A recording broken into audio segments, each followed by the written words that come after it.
ay hinihingi lang po sana kasi nyo. Pwede pong pakitaas sa kamay ng mga first time at hindi pa member.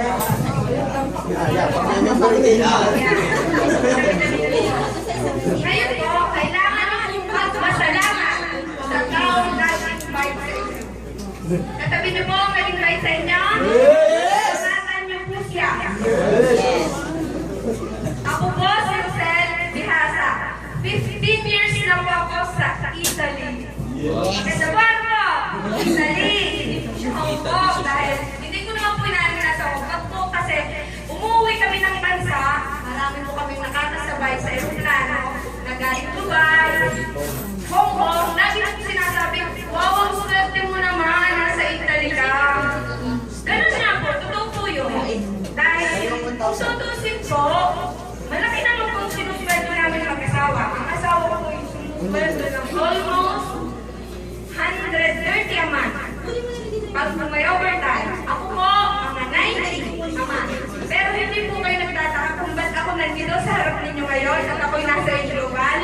Gusto niyo po bang malaman? Yes! Ganito po yun. Last 6 years ago po, nag-down po ang economy ng Europe. Maganda po ang buhay sa Italy. Libre po ang hospital, libre gamot, malaki po ang aming sweldo.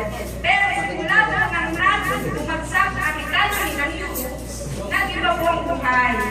Doon ko po na-realize na hindi lang dapat trabaho, kailangan pong magnegosyo. Pero ano pong isip po ako ng isip, anong pwede kong gawing negosyo na pagsisimulan ko na hindi ko muna magkatrabaho ko. Wala po akong maisip. Ngayon, tuwing kong umaga, bago pumasok sa trabaho, dumadaan po ako kung saan dinagay ako, isa pong malaking simbahan doon sa amin. Lagi po ako magdadasal. Diyos ko, bigyan niyo po ako ng isa pang oportunidad na pwede niyo baguhin ang buhay ko at ng pamilya ko. Ganun po. Ngayon po, simula po noon, isang araw po, yung college friend ko, nag-introduce po sa akin ng Global. Hindi ko po siya pinansin dahil sabi ko po, anong magagawa rin yung Global na ito sa akin? Samantalang andun po ako sa YouTube, malaki po ang sinasahod namin, eh nandito siya sa Pilipinas. In-explain po niya sa akin, nanood daw po ako ng video, panuorin ko daw po lahat, pero hindi po siya pinansin. Tuloy pa rin po ako sa aking trabaho. Pero naiisip ko po lagi, baka ito na yung hinihingi ko sa Diyos na oportunidad. Ngayon po, sabi ko sa asawa ko, ba't hindi ko subukan? Wala naman kung mawawala kung susubukan ko. Ang problema, hindi ko po kilala si Upline Rachel at si Upline AJ. Hindi ko po sila nakikita, hindi ko nakakausap. Hindi po alam ng aking kaibigan na nagre-research ako at nanonood ako ng YouTube na tungkol sa aking global, sa mga product testimony at sa lahat-lahat.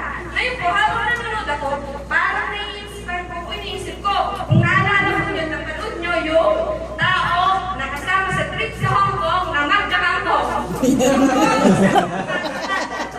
Iniisip ko po, sabi ko sa asawa ko, dahil nga nakarating dito sa Italy, pero kapag umuwi tayo sa Pilipinas, atin ang pamasahe.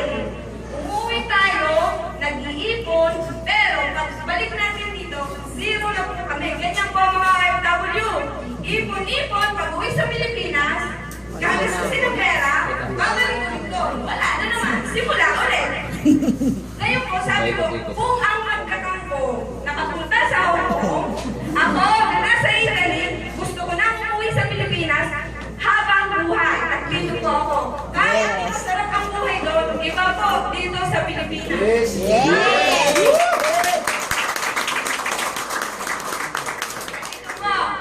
Di ganun po.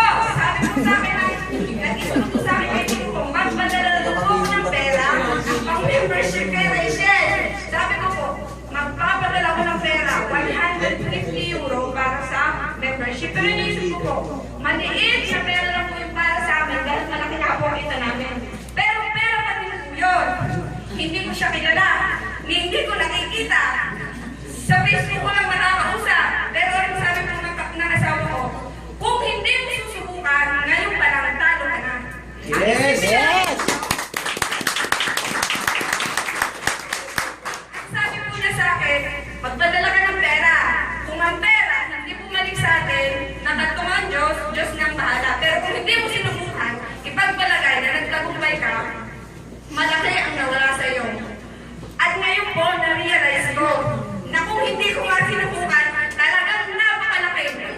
Tapos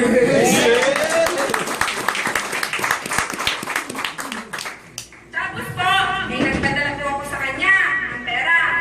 Ngayon po, ang aming problema ay napakarami. Kayo po dito, napakaswerte niyo po. Bakit? Libre training, libre lahat. Ako po, mag-isa po ginawa ko to. Hindi na pala ko po ang mukha ko. Hindi na kasama po ang loob ko. Dumating po yung time, ito po, mahirap po talaga sa simula. Nung una po, nag-aaway po kami mag-asawa. Bakit? Hindi po ako natutulog sa kapapanood ng YouTube. Yun lang po ang pwede kong gawin. Yun lang ang training. Samantalang kayo, yung mga first timer dito, kagaya na ako ng sabi ng mga nauna sa akin, umuupo lang kayo. Iba po ang dumadala dito. Kaya napakalaking swerte niyo po. Samantala po ako, lahat po, ginawa ko yun. Hanggang sa dumating po ang pagkakataon na naipadala ko na po kay Rachel. Ngayon, ang problema ko po, paano po ito sisimulan? Alam niyo po, mapakahirap po ng problema ko. Paano po sisimulan ang magandang negosyo na nakita ko? Facebook, YouTube, yan po ang aking naging sandata. At ang kanila po, alalay sa akin, lagi po sinasabi sa akin na Rachel, kaya mo yan, Ate Rachel. Ang sabi ko po, oo, Ning, kaya mo. Ang dali mo sabihin. Ang hirap yan. Wala po ako ni pamphlet. Wala po ako ni TV. Wala po ako ni product na punikita sa tao. Paano ko gagawin yun? Pero, wala pong mahirap sa taong gusto.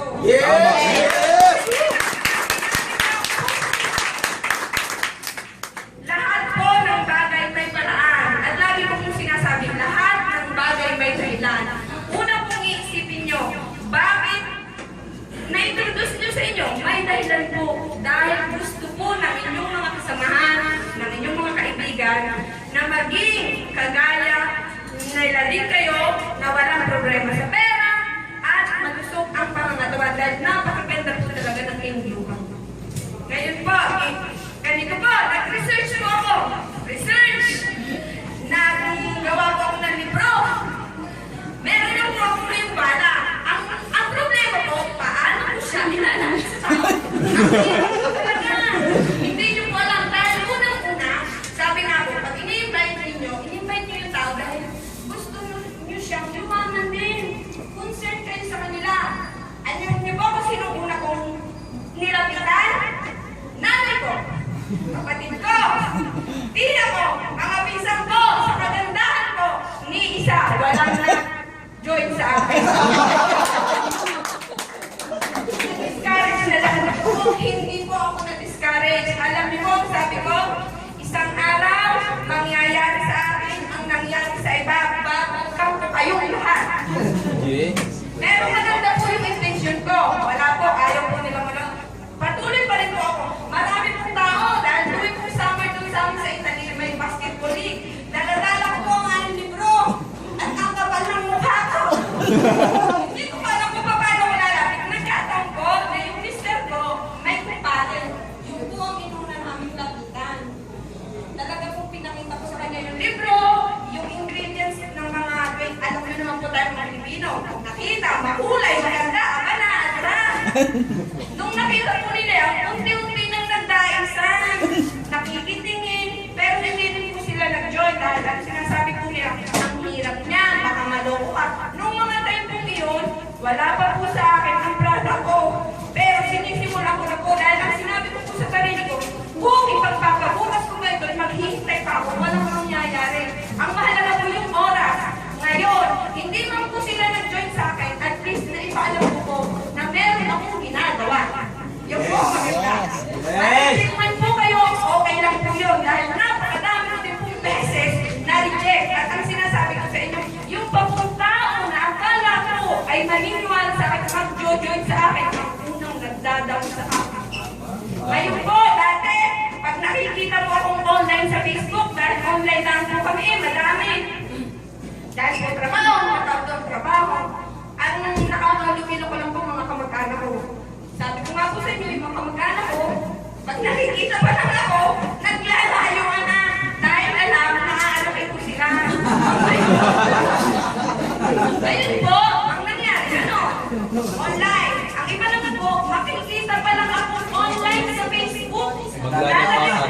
Hi!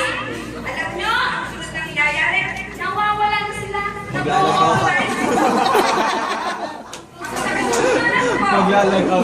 15 years yung kaibigan, 20 years yung pakilala, pero isang high lang, Maglalagaw. biglang mawawala. Pero hindi po yun nakadiscourage sa akin. Iniisip ko po talaga, yung pumahan pangarap para sa aming pamilya. At yung kagustuhan ko po, na kami po ay magtutulong na dito sa Pilipinas. Ang aking po lagi iniisip. Lagi ko pong iniisip na kung yung iba, mas nandito lang sa Pilipinas, mahirap po dito magbenta. Mga wala ko na pinag-aralan. Eh, nagawang maging milyonaryo. Ako pa kayang nakarating sa Italia. Yes! Kaya kayo po, ako dyan, kahit ano pa po inyong kinalalagyan sa buhay, isipin nyo lang po, ilagay sa puso, kaya din marating ang narating nila. At tayo po isang sa Ama. Patuloy po yun, aking kinukwento sa inyo kung bakit ako naka-join dito. Dumating na po yung product. Sa kagandahan naman po, mabilis po ang bentahan namin. After po, ng 1 month, silver executive na po ako. Yes! Sabi ko po, nakarecruit po ako ng 2 tao. Noong po makarecruit ako ng 2 tao, para po ako nababaliw. Pinakita ko po sa asawa ko, tingnan mo! May pera po! May wifi ako! Tingnan mo! Sabi po niya sa akin, bata ang tanga, 1.5 lang. Siyempre po, malaki ang kita namin dun eh. Pero yung kung 1.5 na iniisip ko, sa isang araw, ang 1.5 magiging 3,000, magiging 10,000, magiging 20,000. Ayun po, nag-ingkas po ako ng cheque. 105,000 lang po.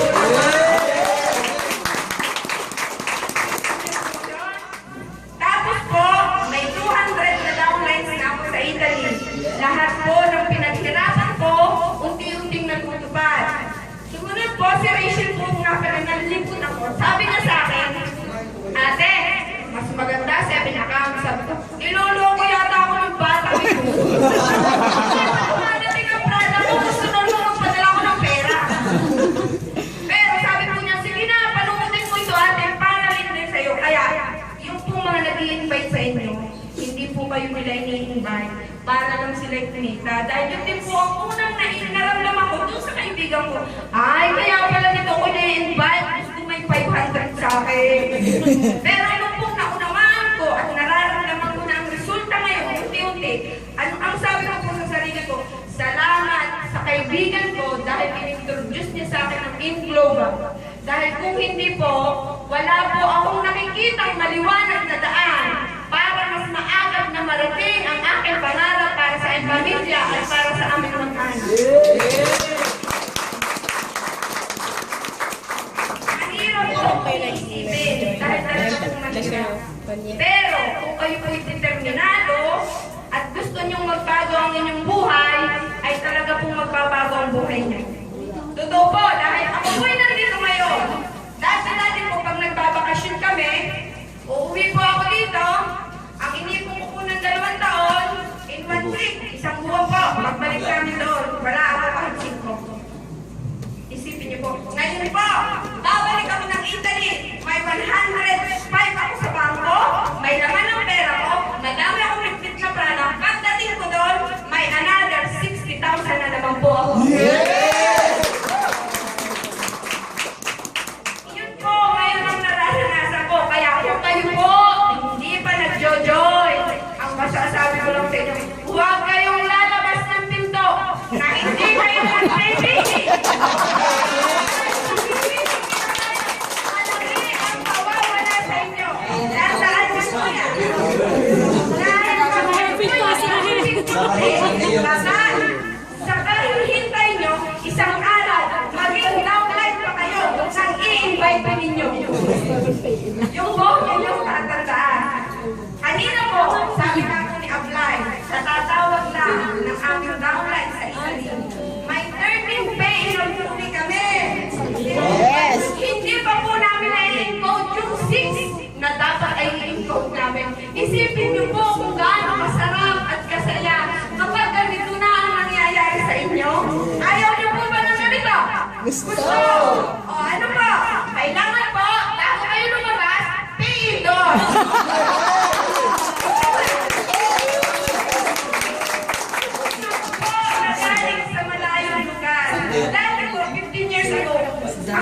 pinakita ko lang yung ways para mabago ang buhay. Dahil lumaki po ako sa hirap. Hindi pa po maano ng baboy. Isang utang na ng nanay ko para yung kaya lagi sabi ko po, pag nakapunta ako sa abroad, magbabago ang buhay natin. Hindi po pala. Dahil sa abroad, trabaho kami lang din. Parang hindi kayo. Trabaho. Pag nawala ng trabaho, wala na po. Samantala kasi yung global mo, habang buhay. Minsan lang kayo naghihirap, basta isa puso nyo, wala po